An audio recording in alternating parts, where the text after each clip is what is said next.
ठाणे महानगरपालिका क्षेत्रात मुंब्रा, दिवा, कळवा, माजिवडा, मानपाडा आणि वागळे प्रभाग समितीमध्ये महाराष्ट्र औद्योगिक विकास महामंडळामार्फत पाणी पुरवठा करण्यात येतो. अल निनो आणि आयओडीच्या प्रभावामुळे यावर्षी पावसाळा लांबण्याची शक्यता आहे. याबाबत जलसंपदा विभागाबरोबर 9 जून रोजी झालेल्या आढावा बैठकीच्या निर्णयाप्रमाणे आगामी कालावधीत पाणी टंचाईची परिस्थिती उद्भवू नये म्हणून 20% पाणी कपात करण्याचं ठरलं आहे. त्यानुसार महाराष्ट्र औद्योगिक विकास महामंडळाचे जांभूळ जलशुद्धीकरण केंद्र इथून होणारा पाणी पुरवठा गुरुवारी 18 जून रोजी दुपारी 12 वाजल्यापासून शुक्रवारी 19 जून रोजी दुपारी 12 वाजेपर्यंत असा एकूण 24 तास बंद राहणार आहे.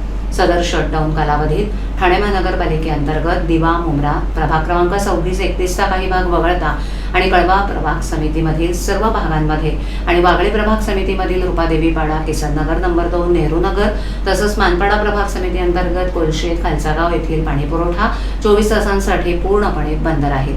पाणी पुरवठा सुरू झाल्यानंतर पुढील 1 ते 2 दिवस कमी दाबानं पाणी पुरवठा होईल याची कृपया नागरिकांनी नोंद घ्यावी.